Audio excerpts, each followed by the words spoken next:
Welcome to the Danny Clinkscale Reasonably Irreverent podcast. Insightful and witty commentary, probing interviews, and detours from the beaten path.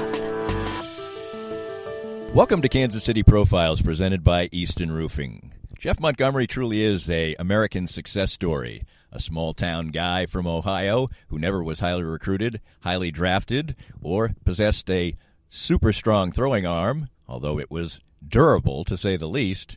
Jeff Montgomery was a success at all levels of sports, exceeding each and every step of the way, despite not being the biggest guy in the world, the strongest guy in the world, but certainly ended up in the Royals Hall of Fame. He pitched 700 games. He saved over 300 of them. He pitched on bad teams. He pitched on good teams. And, of course, he has broadcast now for bad teams and for good teams. He's a familiar face on Royals broadcast now. The Royals Hall of Famer Jeff Montgomery, a American success story of the highest order, is our subject for today. A pleasure to sit down and speak with a pleasant guy, Jeff Montgomery, and you'll find out just how pleasant coming up next. We're here with Joe Spiker, the president of Easton Roofing. And Joe, you worked for other companies in the construction industry. What inspired you to start your own company in Easton Roofing? Well, you know, Danny, when you are working for somebody else, you oftentimes don't get to see the project through from beginning to end, and you don't get the final control over the customer experience. And I wanted to build a place where people can come and get work done on their house and not have to worry about being treated the wrong way and get a good customer service experience start to finish. The company slogan is "Where Integrity Matters." Why is that so particularly important to you? Well, for us, what that means is treating each other with respect at work, treating our clients with respect, and making the right choice, especially when no one's looking. So when you're presented all the time as a contractor with choices that have to be made, are you going to make more money on this if you cut a corner? And we just wanted to make a place and a slogan that said to our people and to whoever is our customer, we're not going to do that. We're going to make the right choice regardless of profit. Easton Roofing, where integrity matters. Sumner One is the company to make your office maximize efficiency.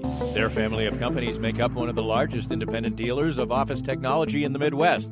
They are proud to bring the best service and technology to top companies across the region. Sumner One can help your organization run more smoothly than ever.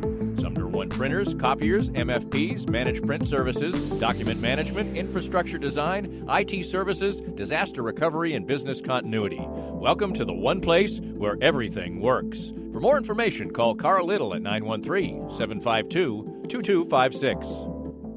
Looking for a truly unique escape from your normal entertainment or corporate team-building regimen? Stay tuned for an exclusive offer only for Reasonably Irreverent listeners. I'm excited to tell you about an extraordinary destination, the Exit Room, located in the heart of beautiful downtown Lee Summit. The Exit Room is a distinctive entertainment option that offers a cool alternative to the normal couples night out, family get-togethers, and corporate team-building events. The Exit Room is a one-of-a-kind boutique escape room catering to special occasions and corporate team-building events and is unmatched in the Kansas City metro. With 5 individually designed and varied escape room adventures, your party or employees can unplug from their electronic world, interact with one another, match wits, and ultimately escape the humdrum of the ordinary. The Exit Room adventures cross decades and centuries and create fascinating fun. I know the owners well. They are local folks, their staff is warm and friendly, their lobby is inviting and beautiful, and their adventures are award-winning. Check online. There are over 1,000 reviews, and note that they are a rare 5-star ranked business. Visit their website and Facebook page, and any of my listeners who books online at theexitroomkc.com using the promo code Clinkscale19 gets 10% off any ticket purchase. The Exit Room in Lee Summit. Unplug, interact, and escape. Jeff, you're an Ohio boy. What was it like to be little Jeff Montgomery, 5, 6, 7 years old, when you first started to have some memories in the Wellston, Ohio area?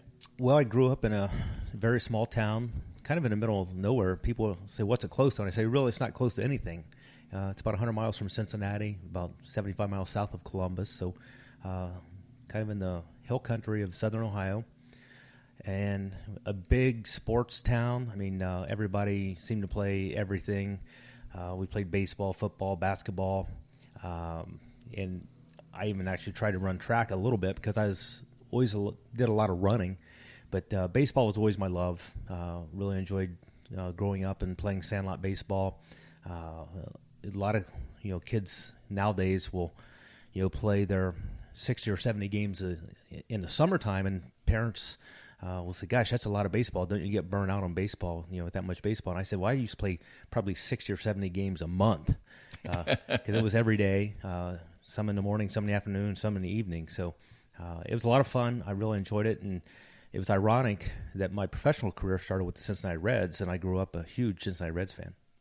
What was your family structure like? Did you have siblings, parents, stable home? Yeah, mom and dad both worked. As a result, my brother and sister and I were on our own a lot as far as, especially during the summertime. But my grandma and grandpa lived about 2 blocks up the street, so we were able to go to my grandma and grandpa's house for breakfast or lunch, whatever. We caught the school bus there in the mornings before we went to school. So it was a real, kind of close-knit community. Our family was very close. My mom is unfortunately passed away about 4 years ago, but she had 9 sisters, so had lots of cousins and lots of family right there in the Wellston area. What did your parents do? My dad was in the construction business. He worked for a large company that was actually based out of Pittsburgh, Kansas, and they had an Ohio division. He worked there the majority of his career. Then, unfortunately, they discontinued the operations, and he was forced to start a new career at about age 45 or so. And he started his own construction company with another one of his former colleagues, and they were very successful. And eventually, they sold to my sister and the other gentleman's son. So it kept the business in the family, so to speak. And my mom, she was always in accounting, an office manager, worked for we had one major plant in Wellston. It's now Pillsbury. Right. But it was a number of other different operations before being converted to Pillsbury. My mom worked in that same situation, although for different people, doing the same thing for her entire career.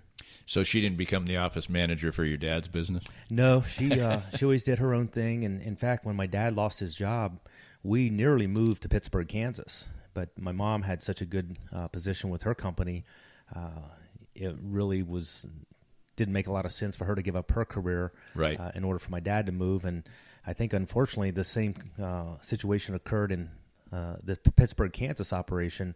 It discontinued operations, so we would have been out of luck. Yeah, so it was a fortuitous decision there.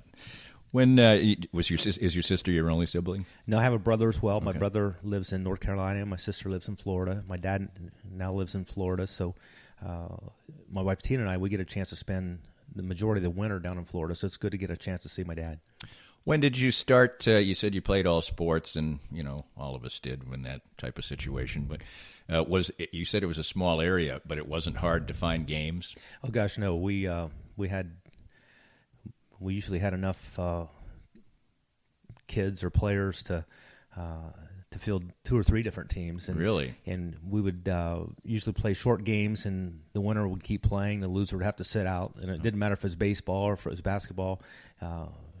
We were very competitive. And the good thing about it was it wasn't like I was always playing with kids my age. I oftentimes had a chance to play against kids much older than me, which I think kind of forces you to raise your game and elevate your performance a little bit.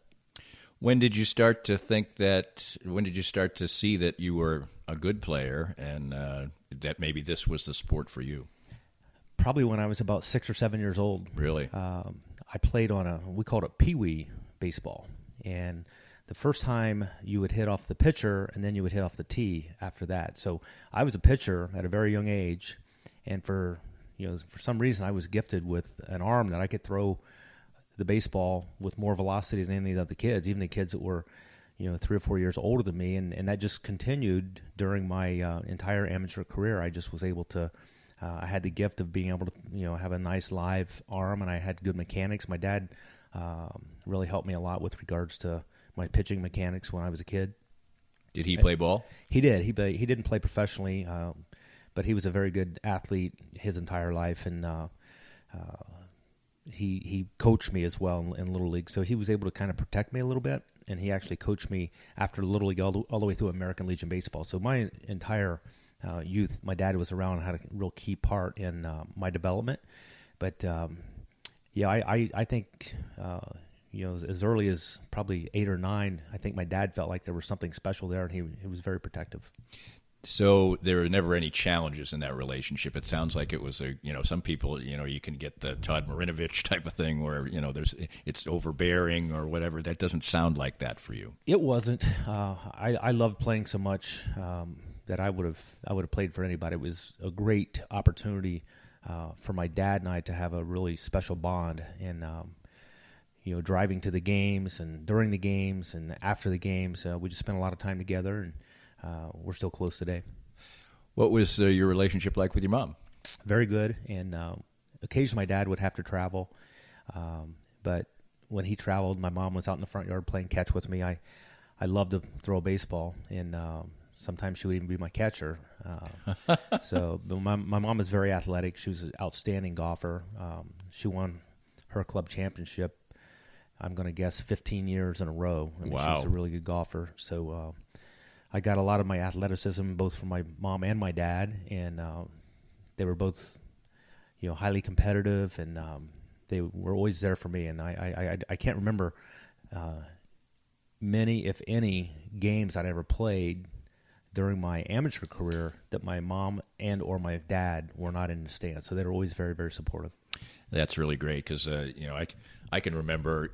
I can still remember to this day specific games where it'd be like I remember them not showing up or something, and it was very disappointing. And for a kid, you remember things like that. Yeah, absolutely. And that's one thing that I really missed in my playing career was the fact that my kids were at that age where they were involved in a lot of activities, and I unfortunately had to miss a lot of those because I was working in nights with baseball and traveling half the time during the season. But when I retired from baseball, I was fortunate to be able to coach both of my boys for about 9 years, so got a chance to repay a little bit of that debt.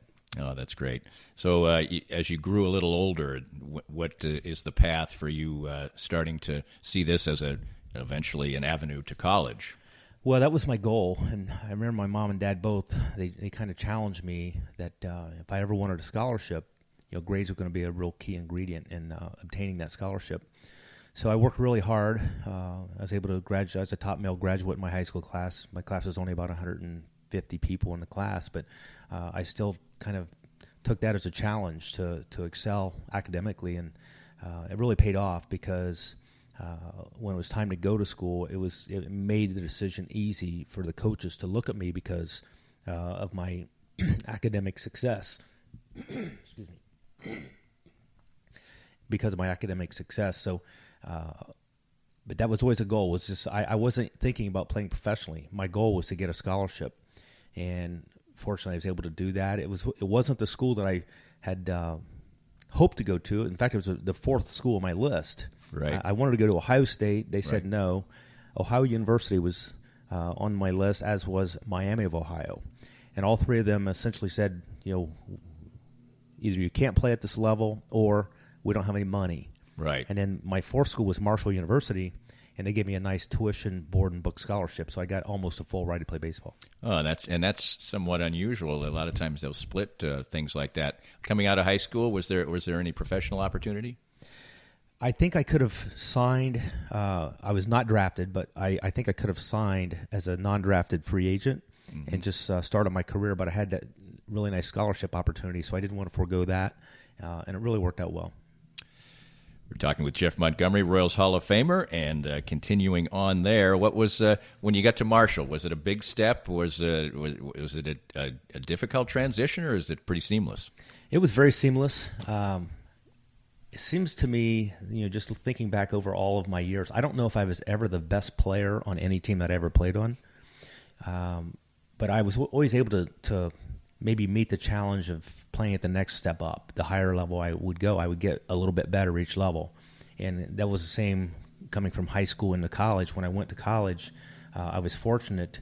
The first game I pitched in my college career was against the University of North Carolina at Charlotte, and I threw a one-hit shutout.